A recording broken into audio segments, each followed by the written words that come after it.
This is Prep Period, an all-sports podcast by the Ventura County Star and the people at VCS Press.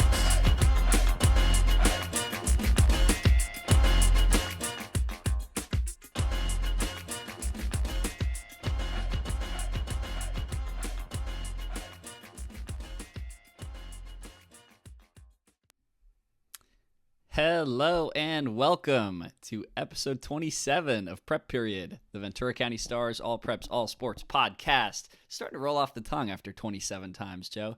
Look at you with the number. I am Dominic Massimino. He is Joe Curley. We are sports reporters here at the Ventura County Star, coming to you live this Tuesday, just 5 minutes after noon, with another exciting show. It's all about the state title push this episode, the beginning of state playoffs for soccer and basketball. We have 3 teams apiece from girls soccer, girls basketball, getting started in the state tournament. We have some state wrestling to talk about, very exciting.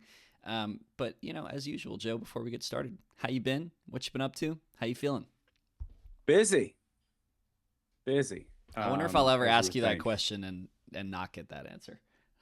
Had a birthday to celebrate in the family this weekend, so that was very busy, and had a bunch of games youth games to deal with. So brought home a chip.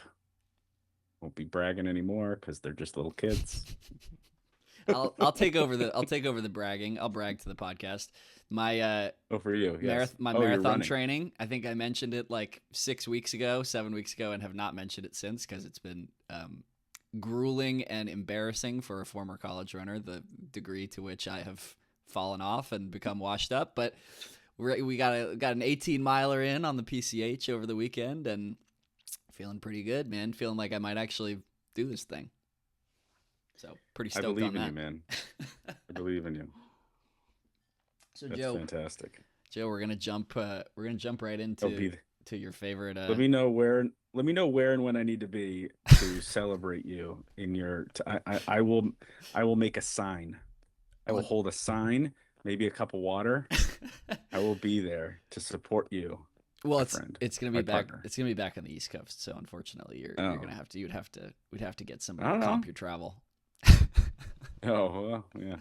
Oh, we'll get a sponsor. You. I'll FaceTime Team you in Massimino. from the race. We'll get a sponsor. We gotta get some sponsor.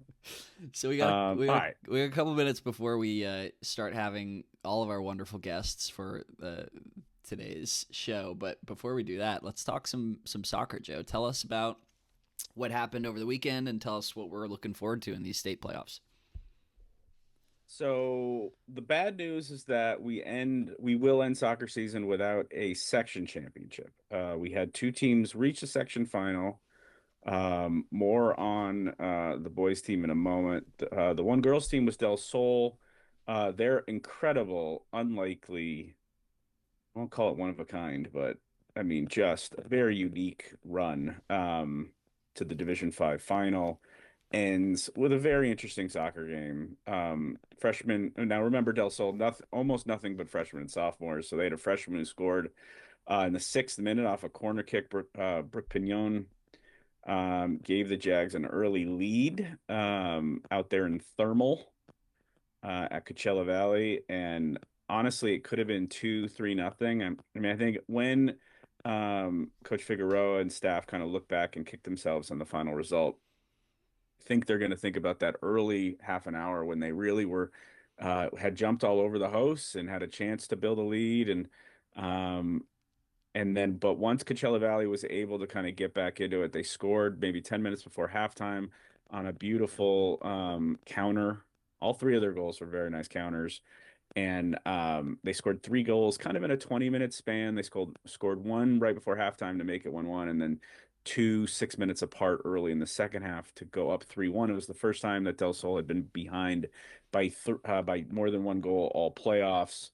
And kind of like how Del Sol, and what really happened in the game was that Del Sol really just struggled to deal with Coachella Valley's midfield and their winger. They had a winger that was very dangerous that basically won Coachella Valley the game.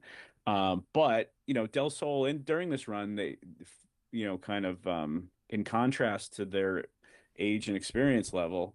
I think the part of what made it such a good story is that they just never said, they never let down. They never let the other team kind of get them down emotionally. They responded to all kinds of strife, and they're down 3-1 and on the road, in a big moment, CI final, and they came back and they cut it to 3-1, 3-2, and they had chances to tie, and they didn't get there. But it was a very impressive performance from freshman and sophomore. And I think when the game was over, I texted the Del Sol people that were helping me, and I was like, this is just the beginning for this team. You've got all these freshmen and sophomores. This is the prelude. Now you've got this team that's going to go into a league next year. We'll get to see essentially the entire team mature going forward. So really excited to see what this group looks like. I had a lot of fun. I went to their practice and wrote a feature last week and had a lot of fun at the practice. And you could tell that that this is the beginning for this program, not the end. And they had an 11-match unbeaten streak dating back to January 14th. And I mean, not bad for your first varsity season. You make your first final for the whole school, and they are hosting a state playoff game tonight, Tuesday. We're recording this on Tuesday afternoon. They're going to play at Rio Mesa tonight against Los Angeles Immaculate Heart.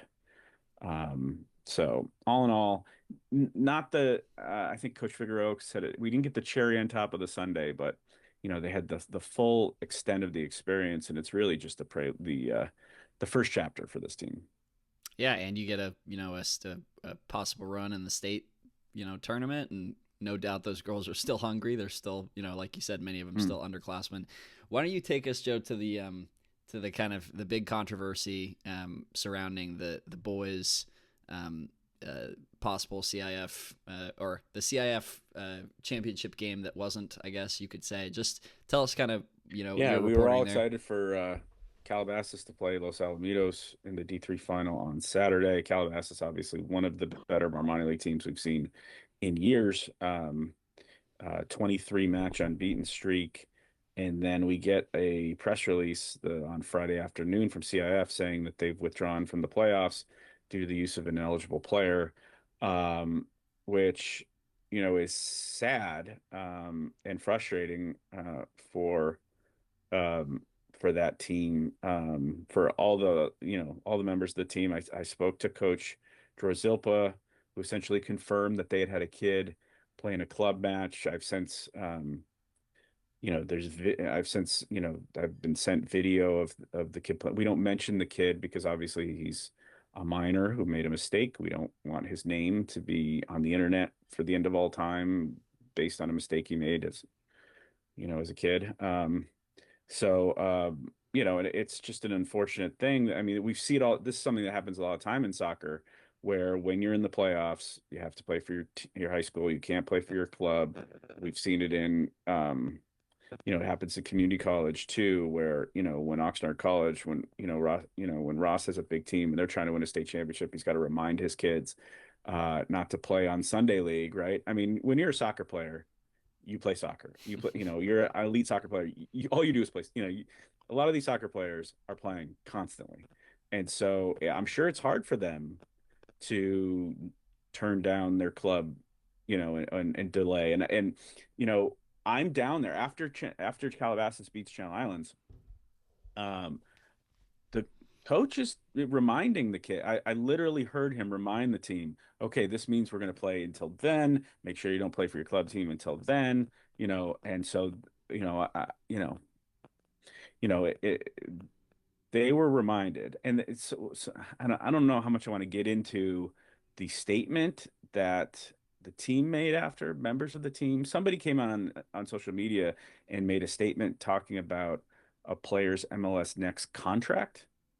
No, I mean, they would not have forfeited anything, regarding contract issues. I mean, it's a there's CIF video rule. of the kid playing in the game. Yeah. So, so it happens. And that was confusing to me. I didn't quite know what argument they were making. Certainly the other members of I think it's the question becomes, should you just make the kid ineligible for the final? Yeah. Going forward? and say, let the rest of the team play. I mean, I think that would be a smart thing. The other thing that really was frustrating, I guess, the Channel Islands was that Channel Islands ends up being undefeated in the playoffs. They don't lose.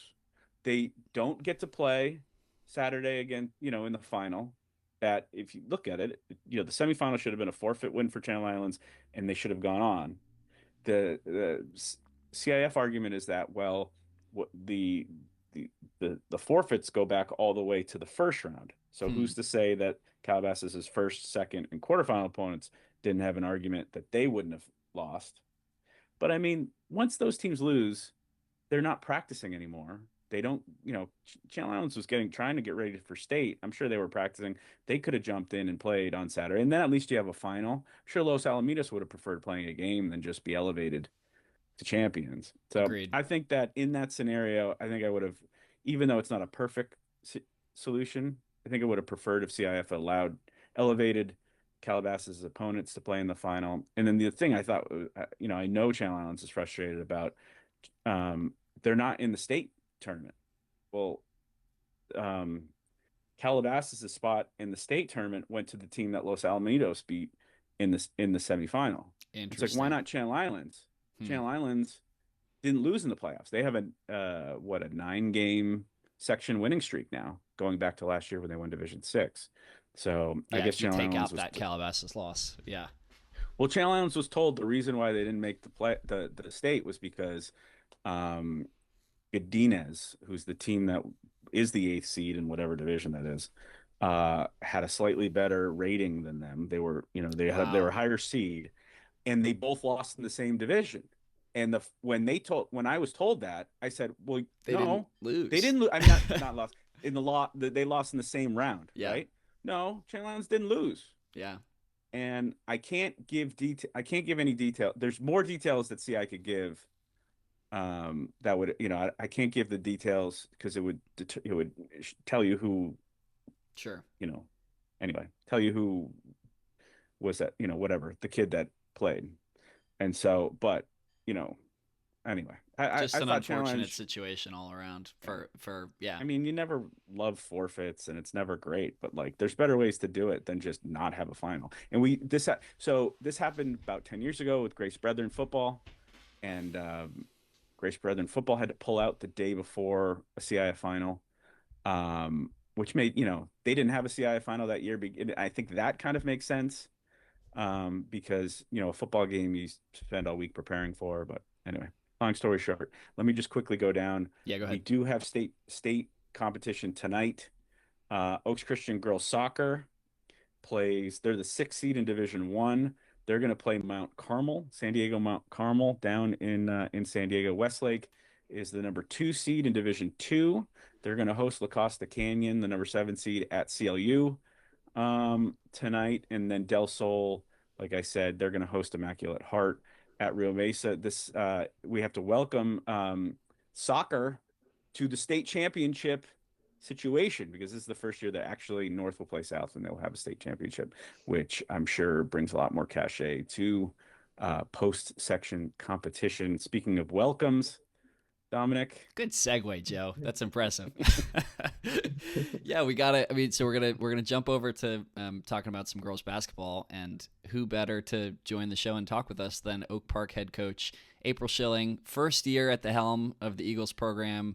And, it's hard to say, reaching new heights for a program that won 3 straight CIF titles the last 3 years, but, making this push into the open division, playing as well as they have, I think it's fair to say it's a new level for Oak Park girls basketball. Coach, just welcome to the show. How are you doing? How's your Thank you. Your pregame going? Thanks for having me. Appreciate you having me on. We're excited here at Oak Park, trying to do some things that we haven't done before in the school history, and have a great group of kids that are playing hard. So it should be fun. I'm just grateful to still be playing here in March. So I know not everyone is. So, so Coach, we did when you first got this job, we did a story and talked a little bit about your background. But for folks who don't know, I mean, tell us how you found your way to Oak Park, and tell us about your kind of coaching career before this. Yeah, I've been just blessed and fortunate to play and coach at every level. That just means I've been around some great teachers at the game, and my heart is to just give back what was given to me. I was fortunate to play for Pat Summitt at Tennessee as a point guard, and then went on to play in the W for a while, and then coached there a couple summers ago, and still work out with the Indiana Fever today to help them with the draft consulting. So kind of have my hand in every level. It's kind of fun. Seeing from the grassroots, my girls are young and up and coming youth players, and then the high school level, obviously, and then still working with the WBA. So it's fun to see every level. I enjoy it very much. I love it. And you have a connection to UCSB from your playing career, and that's a fun kind of segue, I feel like, to talk about one of your star players in Charisma Flores, who's heading there next season. Just tell me about what she's done for you guys in this playoff push. She had, I think, 29 in that 1-point loss to Sage Hill. Yeah, just give us kind of the rundown on that star for you. Yeah, I mean, it's close to home since I spent 4 years coaching at Santa Barbara. Also, Charisma's been, that next level energy for us all season long. She provides length on the defensive end, and obviously a knockdown shooter and a great playmaker on the other end. She's one of our captains and senior leaders, and yeah, she's having a great year, great push in this playoff run that we're having. Absolutely. And I mean, you guys have we've written about this as well. You guys have a loaded team. You have, crazy depth at every position. Just what's surprised you most about, the team that you guys have this season and kind of fitting all the pieces together? It's been a process. We didn't have our full roster until right after Christmas. And so just staying connected with the players who are on the floor has been the biggest challenge. And I think the most connected teams win in March. So that's always probably every coach's challenge. But we've been going since June. So that's a long time. So keeping it fresh and keeping it, still having that joy about playing is, I think, the secret sauce that we all try to create culture wise. I've been really impressed with Maya Urtega, who played at Moore Park, was a leading scorer in the conference, or in the county, excuse me, last year, and now taking on a different role, being a more of a facilitator with great players around her. She's taken that with in stride and just showing her versatility in that. And yeah, I could just go down the list. Maya's having, yeah, our other Maya is having a great year as well. She kind of does everything for us, from rebounding to guarding the best player on the other team to also being a great scorer herself. And then Diana, our 6'4" center, going to Southern Utah, is is our anchor, our rim protector down low, and actually runs the floor really well for us. She's a good athlete. She played beach volleyball. I don't know if everyone knew that coming in. So she's also a really good athlete for us that plays really hard. And our other starter, Ava Rogertson, just a steady knockdown shooter, good, smart IQ point guard. Here in March, it's fun. And we also have a little freshman that's making her name herself is Marley. And she does a great job for us on both ends. She's an up and coming star. She'll be a fantastic player by the time she's a senior. She already is as a freshman. So excited about this group, excited about this run, but it's, as we all know, one game at a time. So you and Joe, you guys got the perfect segues between all my questions. One game at a time. You guys you're the number 6 seed in Division I state playoffs in the SoCal bracket. You guys are hosting La Jolla Country Day, which was a San Diego City section open division team in these playoffs. Just this one game, this first game, just what's it going to take for you guys to come out with the win in this one? Yeah, they're very, very good team, very capable of, every time we've played, it's been really close. In fact, we played in the fall league. It was an overtime game down in Ladera, and then here in the season, it was a 4-point game. So we know it's going to be a tough task. They're very well coached and very disciplined team. It's if we can get out and run, I think the keys to the game is the possession battle. If we can win that, I like our chances in terms of rebounding and not turning the ball over. Yeah, I think I like our chances. And we really appreciate you making time on a game day to come and talk to us. Thank you so much, and best of luck tonight.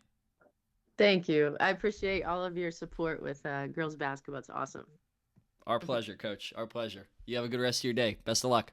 Thanks, you too. So number 6, Oak Park in the Division I bracket. They're going to host number 11, La Jolla Country Day. Like Coach Schilling said, they got some history with this team. Have played them a couple of times.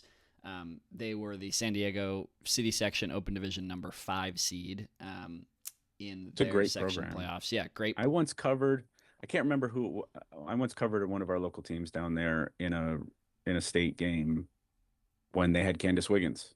Oh, wow. So, yeah. That's awesome. Dating myself a little bit. Must have been Buena or somebody. I'll figure it out.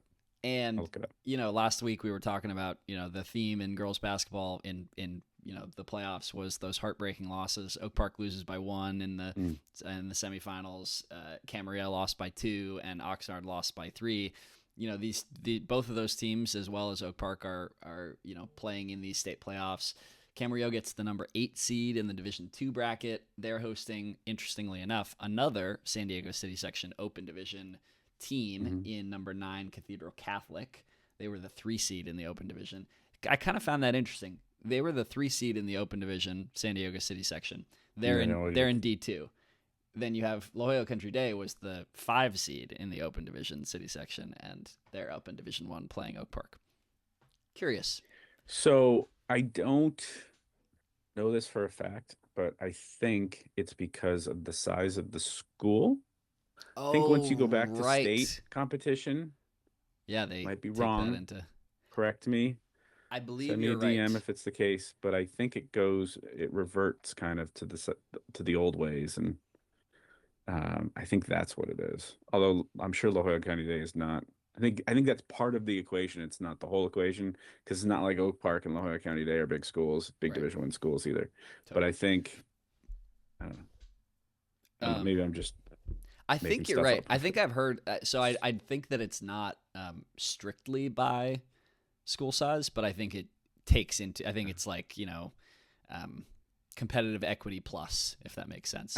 I know that when football coaches have talked about the state competition, they essentially have insinuated that if you keep going back, they put you a level up. Like Pacifica was in this, the first time they were in what, 2A, and then they went to 2AA, and then this year it was 1A. I think, I may not have the details 100% right there, but I know they've gone up throughout the years. So I think that has something to do with it. So I don't know. Definitely. And then, the young Yellow Jackets, that underclassmen heavy squad, they get the number 6 seed in the Division III bracket. They're hosting number 11 Canyon of Anaheim, which, if you guys remember from the boys basketball side of things, that's the team that knocked off Oxnard in the Southern Section quarterfinals for Division II in the boys basketball playoffs. This is Oxnard's 3rd trip. This was going to maybe be one of our stats of the week, but I found one I liked better. This is Oxnard's 3rd trip to the state tournament. They lost in the first round of regional play in the 96-97 season, and as they lost in the first round of regional play in the 2018-19 season, thanks to the great Derry Eads for that stat. That is our basketball preview of the state playoffs. Not bad. I mean, overall, obviously, there's some, some things that didn't go great. Considering we had 12 semifinalists last week, you would have thought maybe we would have had more state competitors. But getting 6 of the 12 in to today is really cool. And then I think, soccer finally going to a state tournament is a really big deal. I would love to see going forward as baseball and softball have more state competition that you could add one more round and have a state championship for baseball and softball. Obviously, you were out at Agura on Saturday? Saturday. Yeah, On Saturday, yeah. so Catching a so little bit cool of to have a gold medalist. I mean, as somebody who covered Tar Davis when she was at Agura High, I mean, yeah, awesome. So this is you guys can go check out my story. It's live on the site right now. Just checking back in with Tara Davis Woodall, who's won an Olympic gold in 2024, wins a world championship gold medal this past summer in Tokyo in the long jump. She's now won 3 global titles, her last 3 appearances in global championships, in an indoor world championship, an Olympic Games, and an outdoor world championship. She's on a roll. So we spoke with her about the homecoming to A-Town and what that was like for her. You can go check that story out right now. But one of the most exciting results from the third annual Tara Davis Invitational was our stat of the week. The Newbury Park High School boys 4x100 meter relay runs a blisteringly fast 40.96 seconds, which would have been the 7th fastest mark in the state last season. Just a crazy fast early season time from those boys. And that comes, interestingly enough, after they graduate, star Nicholas Durbiano, who was, by far their fastest sprinter last season, who was helping those guys run really fast last year. They were our fastest boys 4x1. This is a second and a half faster than basically any time they ran last season. So they're cooking up something over there. I want to go chat with the coaching staff and chat with those guys who are on that relay sometime soon, because they've got something figured out. They've cracked a code over there. Well, it was a cute little story last year when you had like the long distance, the program synonymous with distance running had the the great sprinters, and now it's now it seems to be a trend a little bit. It's one thing to have some things break in a specific year, but to kind of follow that up with new kids and to keep it going. And I'll quickly just touch on that. There's another Newbury Park track story. You may remember Lyndon Leffler, who I wrote a feature on last year because she was playing freshman baseball as well as being an all-county flag football star and a starting basketball varsity player as a freshman. Had a great basketball season, by the way. I mean, she was in your list, right? Yep. She's not going to play baseball this season. She's not going to play her best sport. She's a future softball Division I player. She's got multiple offers. She's got some of the biggest programs in the country recruiting her. She's, it's trending like she's a Division I college catcher in the sport of softball.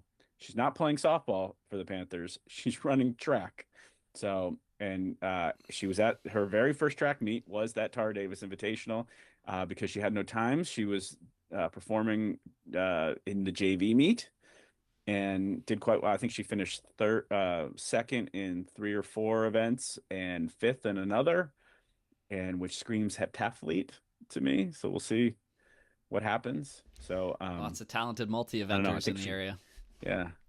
So we'll see. We'll continue to track London as she grabs even more and more sports into that Rolodex. But last year I think I called her a 5-sport athlete because she also played soccer growing up, and she couldn't play soccer in high school, and now she's a 6-sport athlete. Yeah, we got to move on to the second hand.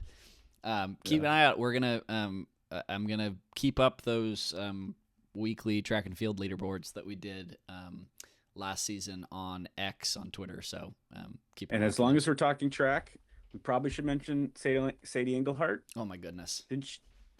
Yes. Was it a national championship in the mile? No, she won an ACC title. ACC title. It's an indoor meet. Yeah, indoor track. Yeah. Big smile when she crossed the finish line, winning that mile race.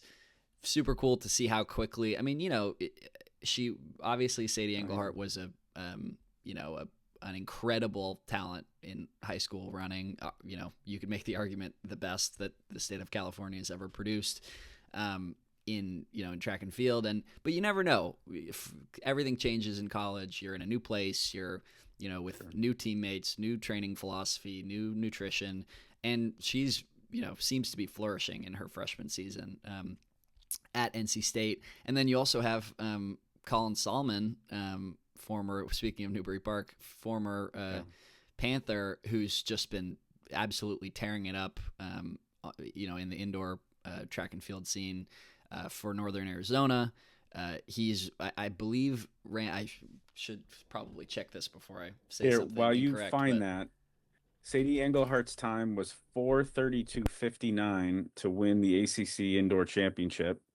And that comes a week after she was named the U.S. Track and Field Association Division I National Athlete of the Week after a distance medley relay anchor leg at the ASICS Last Chance invite. It was a 4:23:55 1,600 meter split, which is cooking. So so obviously she's settled right in Raleigh, and can't wait to see where this goes. I mean, she's now, this is still indoor season. She's still getting ready for outdoor season. Yeah, and Colin Solomon runs an NCAA record, a collegiate record in the indoor 800 meters in a time of 1:44:70 at the Millrose Games earlier in February. He's kind of, we wrote about him a little bit at the Olympic trials, or rather, I should say the World Championship, the USA Championships last year. He had so much success as a middle distance to distance runner, in the mile, and it seemed like he was kind of stepping down, to the 8 at USA's kind of for fun, and then he ends up, having a great couple of rounds, made it to the final, as a college athlete, and he's been ripping in the 800 meters ever since. So new collegiate record holder Colin Salmon. Yeah, shout out to the Ventura County athletes on the NCAA and world stage, doing huge things. Okay, so want to do wrestling next? Let's do it. We got 5 minutes to talk about some stuff before we have our extra special guest. So let's quickly go over what happened in Sacramento over the weekend. We'll lead up.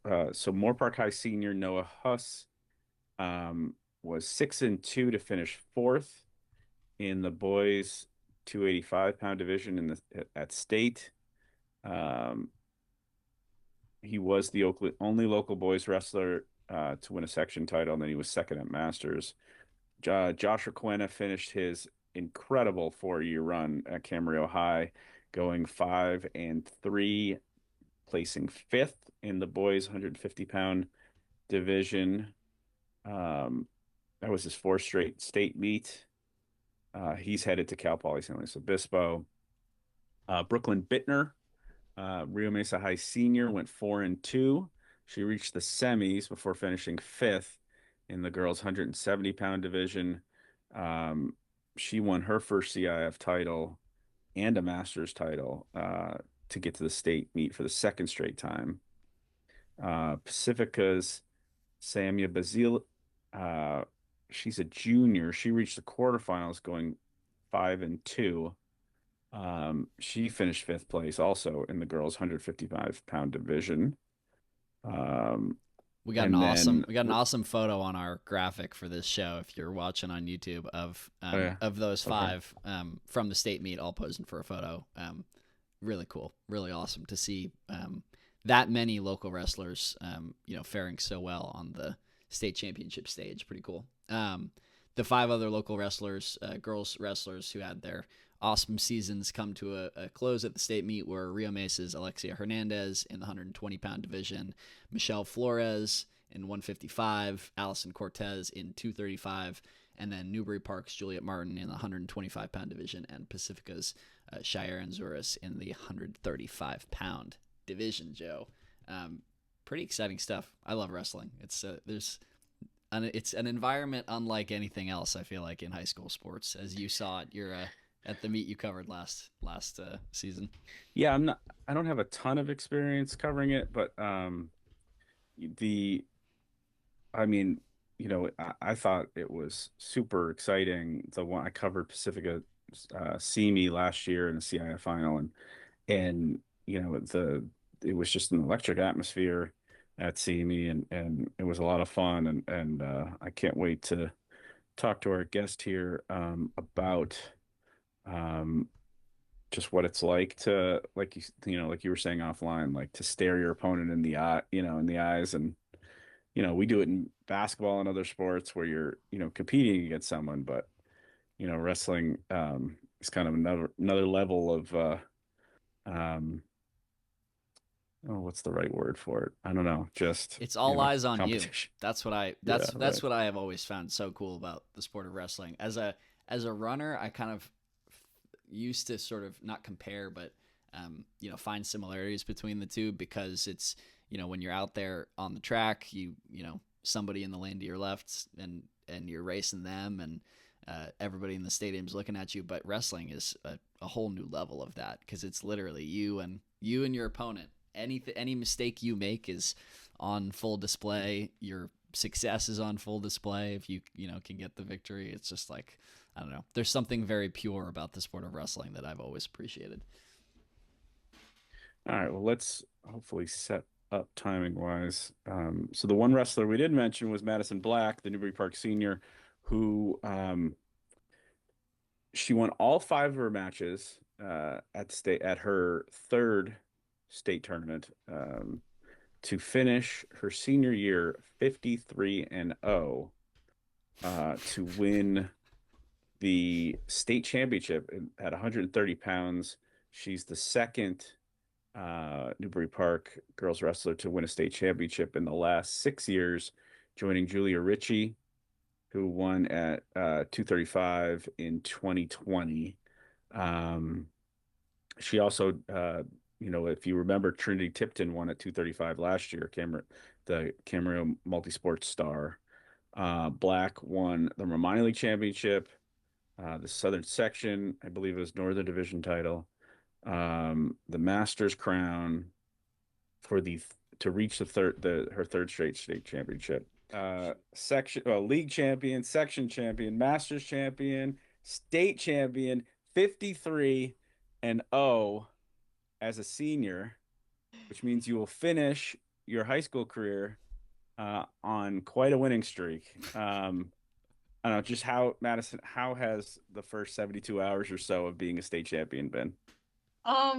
It's definitely, I just feel so blessed and loved by everyone around me. And yeah, it's been fun. A lot of hugs, a lot of nice messages from family and friends, and yeah, it's good. It feels good. Feels good. What about on the quad at Newbury? What's Monday like when you get back? Like, what, was there an announcement? Was there any? Yeah, well, they had announcements at school, and we have like a news channel at our school, so that was on there. And then it was my sister's birthday as well, so we're walking into school. It was happy birthday to my sister and congratulations. So it was a fun Monday for sure, and today was the same. So That's awesome. I mean, as a wrestler, I'm sure the last 4 years have been, you've had that goal out there of doing this. yeah. You're in the program where it's occurred before. I mean, you were young when Julia Ritchie did it in 2020. I don't know if you have any memory of that, or if you had, I'm sure you've heard about it the last 6 years since, but I don't know. How do you, as you develop as a wrestler and you Mhm. have that goal, I mean, is it something that you're, pointing towards every day, or is it something that seems so big you're never going to get there? Or just how do you, over the last 4 years, motivate yourself and work towards becoming a state champion? Yeah. Well, I started wrestling my freshman year with like never wrestling before ever. Wow. And I remember finishing my season. I was not very good. And I didn't even make it. I was not a league champ. I didn't make it out of sectional. So it definitely didn't know what state was at all. I did not know what that was. I didn't know what a state champion was. I didn't know how much work it would require to get there. And then I was blessed with the coach that I have now who came in, and he really helped me grow. And every day it was just a little bit better. Like, oh, okay, like, oh, I can compete at this level. Like, oh, I can do it. Like, kind of proving to yourself. And then right when my junior year started, after I finished 7th at state, I remember like standing on the podium and I looked up and I saw her name's Sam Sack. She's an amazing wrestler. She's at Iowa right now. She's amazing. And I saw her up there. I was like, you know what? Like that could be me. Like I need to be up there. So it's definitely something I thought about every second of every single day ever since that moment. And I knew that it was something that I could do. And I knew that with enough work and believing in myself and believing in the people around me, that it would happen. And I just had to make sure that I worked harder than everyone else. And that's how, yeah. You go from not getting out of league as a freshman to getting to state and not placing as a sophomore to getting on the podium as a 7th place finisher as a junior, and then obviously getting to the top rung as a senior. I mean, which of those leaps was was it tougher getting over the hump this year? And Good question. how do you get those last 6 rungs to go from 7th to 1st this year? Um, I think that it was a lot. The work was harder for sure. Like it was harder, but it wasn't necessarily the work that I found the most challenging. It was definitely like believing in yourself and believing your ability. Like wrestling's a very humbling sport and it's very easy to get down on yourself, and it's very easy to be like, oh, maybe this is too much for me, like maybe it can't be me this year. And especially going into the season, I was ranked number 1, but a lot of people just graduated, so like, oh, they just gave it to her, like that's just the next in line. And that kind of was personal because I was like, no, like I can be there. And so I think that just believing in myself and allowing the people around me to support me and get there, I think that was the biggest. And then the biggest jump, I think, was definitely my freshman year to my sophomore year. I've never worked so hard in my life for something, and especially ending the year like not getting necessarily what I wanted.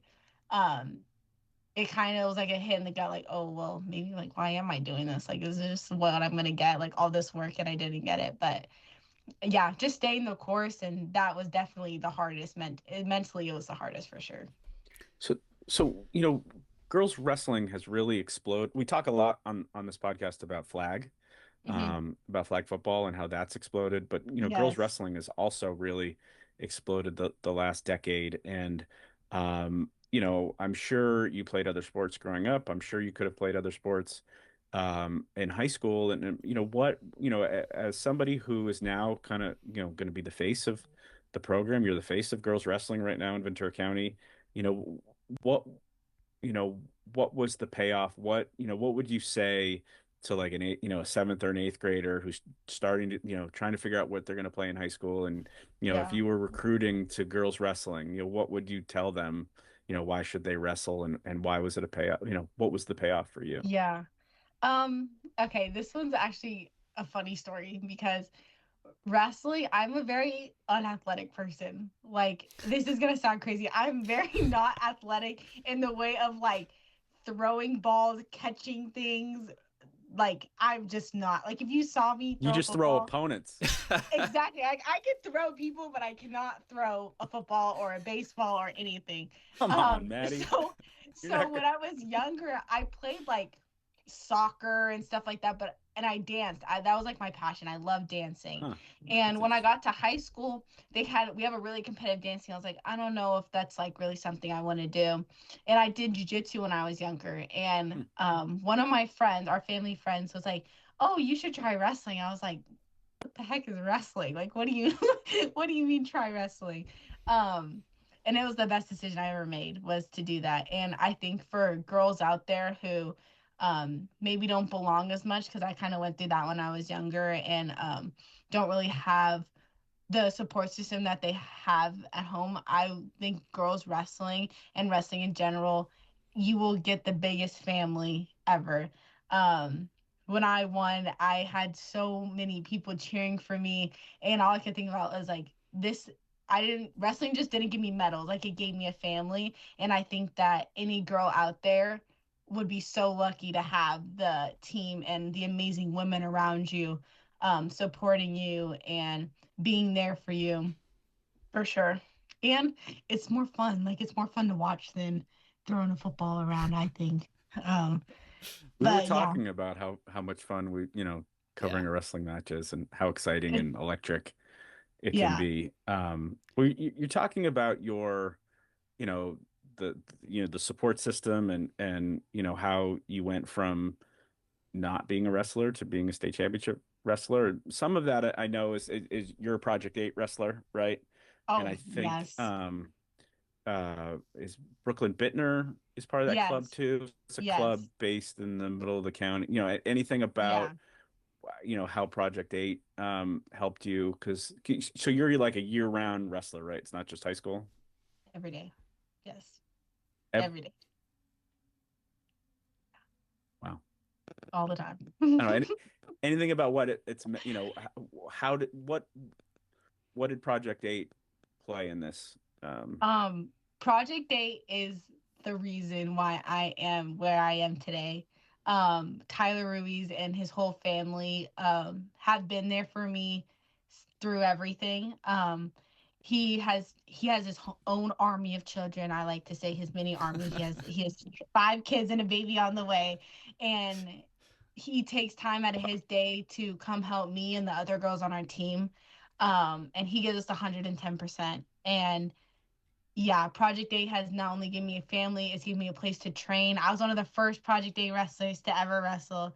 I was the first kid to start the club, and now we have over 100 kids wrestling in the county, and little girls wrestling, which warms my heart. Like I'm getting teary-eyed thinking about it, which is just so amazing. And I couldn't have done it without them. Just their support, their cheering me on, pushing me harder. Even when I wanted to quit, they never let me. So yeah, I'm forever grateful for Project A. Maddie, can you take us through just the actual moment that you secure that state championship? Just like what talk through kind of the moves that you worked and kind of how that last match went. Yeah, so it definitely was just a stressful tournament because it's like everything's on the line. Like it's your last year, you can't come back here. There's no redos. So I remember wrestling the whole tournament and my back was killing me. And I was telling my dad, I'm like, Dad, I don't know why my back's, because my dad's my coach, one of my coaches. I'm like, I don't know why my back's so sore. And I was tense like this the whole entire time. Like my shoulders Oh, were in my wow. ears. It was so stressful, but it's like the best feeling ever though. But in the last match, I remember they gave us our anklets and we were about to run out, and I was sitting there and I breathed. And I'm like a motivational quote person. I like very cliche, but I love to say my motivational quotes. So I was talking to myself in my head. I'm like, you can do this. Like you can do anything you put your mind to. Like you didn't come this far just to come this far. Um, so I remember running out and we started the match. I got the first takedown, and this girl I'm wrestling, her name's Camila Torres. She's an amazing wrestler. She won the U.S. Open, great judo girl. And so I respected her as a wrestler. So we started the match. I got the first takedown in the first period. I was like, okay, like I got in my groove a little bit. I was like, I'm ready for this. And then I ended up riding her out. The second period, it was a lot of hand fighting. And then the third period, I got a takedown on the edge, but they called out of bounds. And then we restarted. And I remember looking at the clock, it said 10 seconds left. I was up 3-0. I was like, okay, like we about to make this happen. And and I remember it was 5 seconds left, and I had the biggest smile on my face, like ear to ear. And when the whistle blew out, I was like, oh my gosh, like I actually did. Like I was in shock. I was in shock. And I knew it was possible, but to be in that moment is so different. Like you can mentally prepare all you want for that, but being there, there's 5,000 people yelling at you and they're just watching you wrestle. So it was like the most amazing moment. I can't even explain it. And I remember they raised my hand and I walked around and all I said was like, that's what I'm talking about. Like, that's what I trained for, like this moment. And I shook the other coach's hands and then I gave my dad and my coach the biggest hug. I was just so grateful. Then I went over to my mom and my family. I said hi to them. And then my practice partners from Project A, I went to go say hi to them. And I was just like, so I don't think I stopped smiling the whole night. And then we went to Texas Roadhouse afterwards and it was amazing. The highlight. So good. But yeah, I was just in shock and awe. And I don't think it set in at first because I was kind of like calm after. And then like the next 2 days, it's just been so grateful. I've just been so happy. That's what I'm talking about. That's that Alyssa Liu moment, right? After she won gold, she came off and said that. So congratulations. Just it's one thing to have a dream. It's another thing to make it happen. And over the last 4 years, you've made it happen. So congratulations on not just delivering for yourself, but delivering for a whole new generation of girls wrestlers in Ventura County who can now aspire to be like Maddie Black when she was a senior. So that's my one thing is wrestling gives you gold medals, and I do love shiny medals, but I love that I want someone else to pick up where I left off and be 100% better than I was. Like, that's my only goal. I have a little brother who wrestles and I want him to be way better than I was. I don't want this to be like the pinnacle. Like, I want this to be the start, like the standard for everybody. And especially young girls out there, whether it's wrestling or flag football or anything, I just want to know that if you like put your mind to something, like it's 100% possible. Thank you so much for joining the show, Maddie. Maddie Black, state champion, girls wrestling from Newbury Park. Thanks so much. Thank you. That was awesome. What a great interview. What a great kid. She was great. And what a great performance. Joe, I think we're right up at an hour, and I think that's all. It's all the news that's fit for print. Do we got anything else? Yeah, anything else you want to mention? No, let's get that blog up. We had the wrestling polls did very well, and I'm going to try to get the soccer poll up tomorrow or Thursday. So we'll do soccer through the last weeks of the winter season, and then let's transition to spring.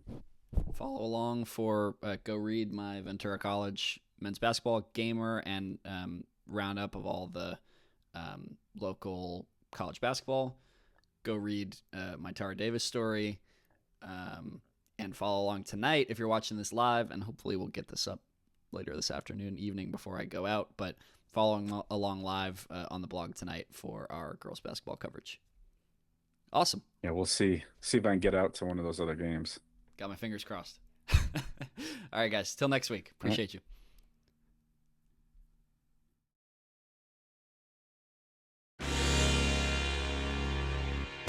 Comes down to this for Thousand Oaks in their season. It is a gift to Martin. Martin gets the first down and more. It's a nice little screen to the left-hand side. One play, and see ya later. Caldera dives into the end zone. Touchdown, Oxnard. What a fitting way to end that run. He's at the 40. He's at the 20. 10, 5, touchdown.